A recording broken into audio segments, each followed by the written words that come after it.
KS Prasad గారు, ముఖ్యంగా మాధవేమో 7 కోట్లు, కొల్కపూడేమో 5 కోట్లు. తప్పంతా కొల్కపూడిదే, కఠిన చర్యలు తీసుకోవాలన్నట్టు కూడా నిన్న క్రమశిక్షణ కమిటీ సీఎం గారికి నివేదిక అందించింది. పార్టీ లైన్ దాటి ప్రవర్తించారు, ఒక్కో ఆరోపణ కూడా ఆధారం ఇవ్వలేదు, సస్పెండ్ లేదా అధికారాలు తీసుకోవాలి అన్నట్టు కూడా మాట్లాడుతున్నారు. ఈ మాధవ్ 7 కోట్లు, అదేవిధంగా కొల్కపూడి 5 కోట్ల వ్యవహారాన్ని ఎట్లా చూస్తారు సార్? 2 కలితో చూడండి, ఇంకా 173 నియోజకవర్గాలు ఉన్నాయి. ఓకే, ఇవి 2 నియోజకవర్గాల విషయాలు బయటపడ్డాయి. మిగిలిన 173 కూడా అది దగ్గరలో బయటపడతాయని నేనైతే యాంటిసిపేట్ చేస్తున్నాను. ఎందుకంటే కొలుకుపూడి 5 కోట్ల లెక్క క్లియర్గా ఐసిఐసిఐ బ్యాంక్ స్టేట్మెంట్లు ఇచ్చాడు 2 దఫాలుగా. అవునా కదా? అవును. సామర్థ్యం లేనోడు, అమరావతి ఉద్యమంలో తప్ప డబ్బులు వచ్చే మార్గం లేనోడు తీసుకెళ్ళి 5 కోట్లు ఇచ్చానని చెప్పాడు ఆయన. శభాష్. ఇక్కడ ఈ మాధవ్ వేమన్ సతీష్కి ఇచ్చానంది. 7 కోట్ల వీడియో ఉంది, క్యాష్ ఇస్తుంది. చూసారా అది? అంచితేటి క్లియర్గా ఇంకేంటి క్రమశిక్షణ కమిటీకి ఏటి కనపడలేదు, క్రమశిక్షణ కమిటీకి ఐసిఐసిఐ స్టేట్మెంట్ ఇవ్వలేదు కొలుకుపోలేడు. లేదా నన్ను ఏమంటే ఇస్తాను ఇక్కడి నుంచి. ఏం సార్ ఇది మరి కామెడీగా లేదు? అంటే మీ వాళ్ళు అయితే అచ్చని పచ్చపోసలు, సొంత పోసలు. అసలు 7 కోట్లు 5 కోట్లు ఒక ఎమ్మెల్యే స్థాయికి టికెట్లు అమ్మేస్తున్నారంటే ఇదేనా Telugu Desam party legacy? Is it what is happened? Rama Rao గారి దగ్గర నుంచి చూస్తున్నాం తెలుగుదేశం పార్టీని. ఇదే జరుగుతుందా? జరిగిందా? ఈ కొత్తదనాన్ని మీరు పుణికిపుచ్చుకుని, ఎందుకంటే దాన్ని తెలుగుదేశం ఒక యూనివర్సిటీ అనేవారు, రాజకీయ నాయకులను తయారు చేసే పరిశ్రమ కింద పోల్చేవారు. కొత్త నాయకత్వం అక్కడి నుంచి మొదలైంది రాష్ట్రంలో, తెలుసా మీకు? అప్పటిదాకా కొత్త నాయకత్వం లేదు. తర్వాత మహానుభావుడు రాజశేఖర రెడ్డి గారు వచ్చి కొత్త వాళ్ళకి టికెట్లు ఇచ్చుకుని గెలిపించి మళ్ళీ నాయకత్వాన్ని రివ్యాంప్ చేశాడు. అప్పటిదాకా అయితే ముసలి జంబుకలే, ఈ నాదెండ్ల భాస్కర్ రావు అటు ఇలాంటి వాళ్ళే ఉండేవారు కాంగ్రెస్ పార్టీ నిండాను. కలుషితాహారం బ్యాచ్. ఈ కలుషితాహారం బ్యాచ్కి కాస్త సొద్దపోసలై తెలుగుదేశం నుంచి ఒక పరిపక్వత రాజకీయాలు చూపిస్తే మళ్ళీ కాకరకాయ నెల కేకరకాయ చేసి ఇదే దరిద్రాన్ని మళ్ళీ తీసుకొచ్చి మన ఎత్తికి పెట్టారా? ఇలా జీవితంతో ఈ చెత్త చెదరం మీద విశ్లేషణలు చేసుకుంటూ కూర్చోవాలి, అంతే కదా? ఏందండి ఇది? క్రమశిక్షణ కలిగిన పార్టీ అని చెప్తూ ఉంటారు, ఇదేనా క్రమశిక్షణ? దీపాలు అయిపోయిన తర్వాత చూడు, ఈ నాగుల చవితికి కార్తీక పౌర్ణమికి పేల్చినట్టు అవుట్లు పేల్చిన టకా టకా టకా అని.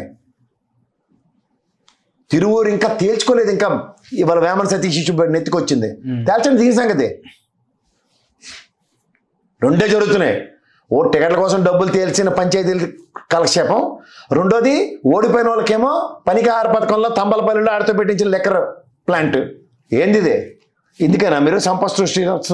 124 స్ట్రైక్ రేటు, 98%, 21 పవన్ కళ్యాణ్ గెలిచాడు. ఎన్నాళ్ళు ఈ దిక్కుమల ప్రవచనాలు మాకు?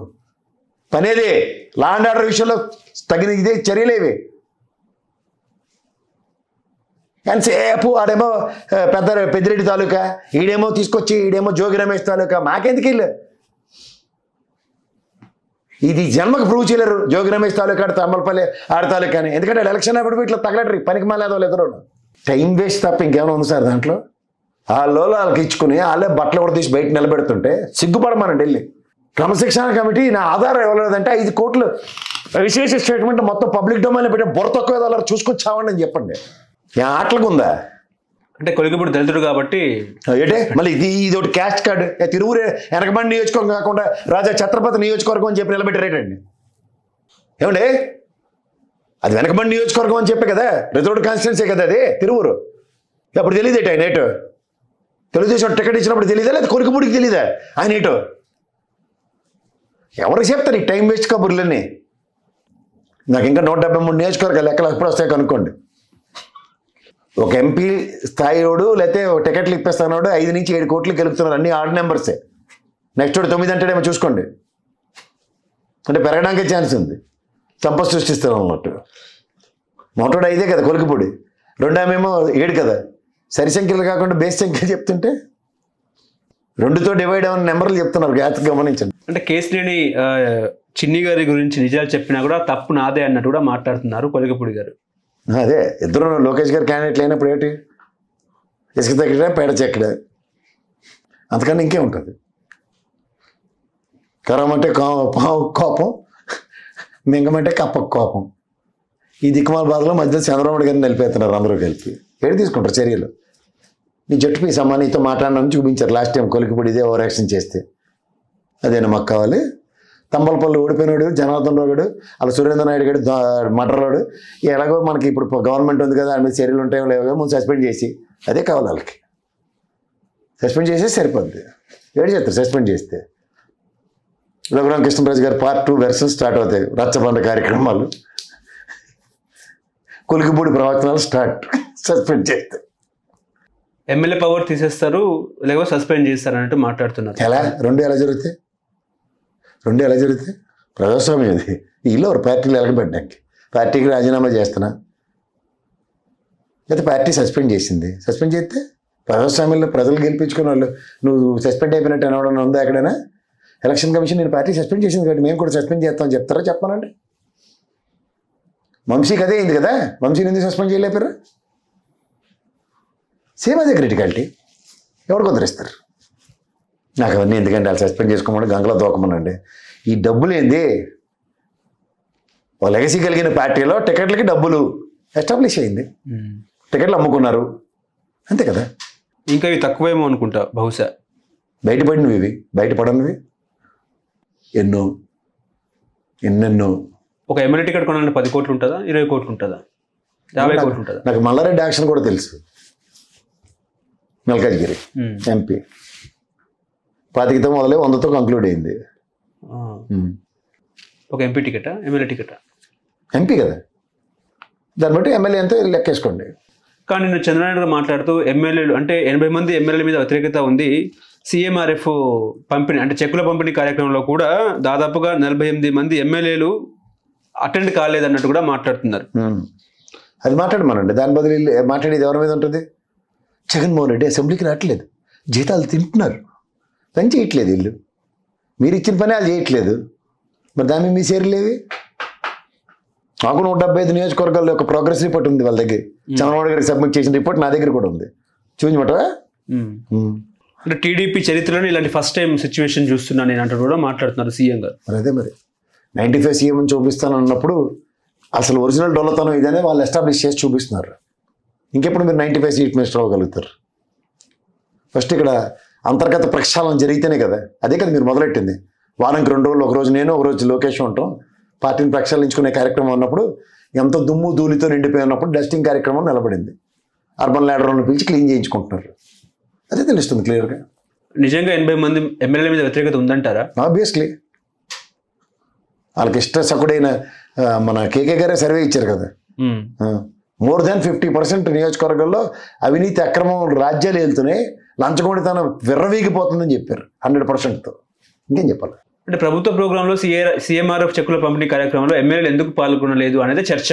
దాదాపుగా 40 మంది ఎమ్మెల్యేలు అంటే 35% మంది ఎమ్మెల్యేలు 135 మందిలో వాళ్ళే. ఇంకా వాళ్ళు అదే బీజేపీ పెందొంగలను వీళ్ళు జనసేన వాళ్ళు ఎంతమంది ఎగ్గొట్టరు? వాళ్ళు ఎక్కడ కూడా చెప్తారు. వాళ్ళ అధ్యక్షులు ఎందుకు చెప్పట్లే? కొన్ని చెప్పాలి కదా, చెప్పాలి అప్పుడే కదా. 164 98% స్ట్రైక్ రేట్, 21 గెలిచారని రోజు సేవలు ఎవరు కొడతారు కదా మాకు. వీళ్ళు ఎక్కడ కూడా చెప్పండి. అంటే అధికారి పాత్ర గారు కూడా చెప్తారు 10 పైసలు జగన్మోహన్ రెడ్డి తప్ప మిగిలిన అందరూ జీతాలు ఎత్తుకెళ్ళిపోతున్నారు, అరుగుతుందా అరగదా ఇలాంటివన్నీ అంటున్నారు కదా. వీళ్ళు పనే చేయట్లేదు, ముఖ్యమంత్రి గారు ఇచ్చిన పని చేయట్లేదు. వీళ్ళకి అరుగుతుంది లేదు కనుక్కోండి. మీరు ఇచ్చి బయాస్డ్ అండ్ డెలిబరేషన్ స్టేట్మెంట్స్ ఇస్తున్నారు కదా, ఆ రెండింటికి కాంట్రడిక్షన్ ఎందుకు? మా వాళ్ళకి కూడా ఇదే వర్తిస్తుందని చెప్పమానండి. గతంలో మంత్రుల పనితీరు బాగాలేదు అని మాట్లాడుకునే వాళ్ళం, ఇప్పుడు ఎమ్మెల్యేల పనితీరే బాగాలేదని మాట్లాడుకుంటున్న పరిస్థితి వచ్చింది. ఆబ్వియస్లీ కదండి. ఇప్పుడు గ్రౌండ్లోకి వెళ్తారు వాళ్ళు. ఫస్ట్ గ్రౌండ్లోకి ఎమ్మెల్యే వెళ్ళి పని చేయాలంటే ఏం కావాలి? అడిగి ఆడు చేసిన పని 6 ప్రామిసులు ఫస్ట్ ప్రభుత్వ తరఫున అవి ఏమైనా ఫుల్ఫిల్ అయ్యా? అందుకు పాలకొండ ఎమ్మెల్యే ఆయన చెప్పాడు కదా పాపం, నా నియోజకవర్గంలో 650 మంది పైచీలకు రైతులకు ఏది అందలేదని. మరి అలాంటివి ఆ పరిస్థితులు వాళ్ళు ఎదుర్కొని ముఖం చూపించగలరు జనాల్లోకి వెళ్ళి? రోడ్లు ఇలా తీర్చిదిద్దేస్తూ ఉంటారు, కాఫీలు కలుపు దోతారు, కాఫీలు టీలను. మరి అలాంటి సమస్యలు ప్రజా సమస్యలే కదా. కరెంట్ ఛార్జీలు ఇష్టం వచ్చినట్టు బాధేసి ఉన్నాయి, సస్తాలు ప్రజలు కట్టుకోలేక. మరి అవన్నిటికీ ఎమ్మెల్యే దగ్గర కాకపోతే ఇంకెవరికి వచ్చి చెప్పుకుంటారు? ప్రజాప్రతినిధి అయినా మరి ముఖం చెల్లుతుంది వెళ్ళడానికి. అందుకే హైదరాబాద్లో పబ్బులో కూడా తిరుగుతుంటారు. ఎందుకు వచ్చిన తలకాయ నొప్పి అని 2-3 సార్లు సీఎం గారు హెచ్చరించినా కూడా వాళ్ళ పనితీరు ఏమవుతుంది? హెచ్చరికలకి పరిమితం అంతే. మళ్ళీ పిలిచి మాట్లాడు కదా సార్, పిలిచి మాట్లాడితే ఏడు చేస్తావు? డబ్బులు ఇవ్వ సార్, నియోజకవర్గం నిధులు ఇవ్వండి సార్, వీళ్ళు ఖర్చు పెట్టాలంటాడు. ఇవ్వకపోతే హెచ్చరికలు ఎవరికి కావాలి? నేను ఇచ్చి చెక్కులు పంచుతాం. మరి మీరు చెప్పినవి మాకు అక్కడ ఉతికారేస్తున్నారు సార్, సాగిబండికి వేసి ఏడు చేయాలంటే వేచి చూద్దాం. హెచ్చరికలు అంటే మొదటి రోజు ఓకే సరే సార్ అంటారు, రెండో రోజు ఇలా 18 నెలలు అయింది. జవాబుదారీతనం ఏది ఎమ్మెల్యేకి? వాళ్ళ పరిస్థితులు వాళ్ళ సమస్యలు వాళ్ళకు ఉంటాయి కదా, నియోజకవర్గ సమస్యలు తత్వరంగా ఎలకేషన్స్ ఏవి ఇప్పటిదాకా పెట్టిన అసెంబ్లీ సమావేశంలో ఏ నియోజకవర్గ ఎమ్మెల్యేకి అడిగిన దాంట్లో రమణమూర్తి గారు అడిగారు, నిలబడి కోన రవికుమార్ గారు అడిగారు, వడ్లు కొనే విషయంలో ఎంత తీవ్ర సమస్యలు ఉన్నాయో, ఏది సమాధానాలు ఏమి? అన్నీ జరుగుతున్నాయి సార్. అసెంబ్లీ సమావేశాలు చూసినా వాళ్ళకి విష్ణుకుమార్ రాజు పొద్దున్న సాయంత్రం తెగ మాట్లాడాడు కదా, ఆయన ఏమి అవుట్కమ్లు ఏమోనండి. హలో, తెలుగు రాజ్యం ఛానల్ చూస్తున్నారా? సామాజిక రాజకీయ జీవన చిత్రణే తెలుగు రాజ్యం. అతిశయోక్తులు అసత్యాలు ఉండవు. రాజకీయ కోణం కాదు, ప్రజా కోణమే కొలబద్ద. తెలుగు రాజ్యం వీక్షణ మీ ఉత్తమ అభిరుచికి నిదర్శనం.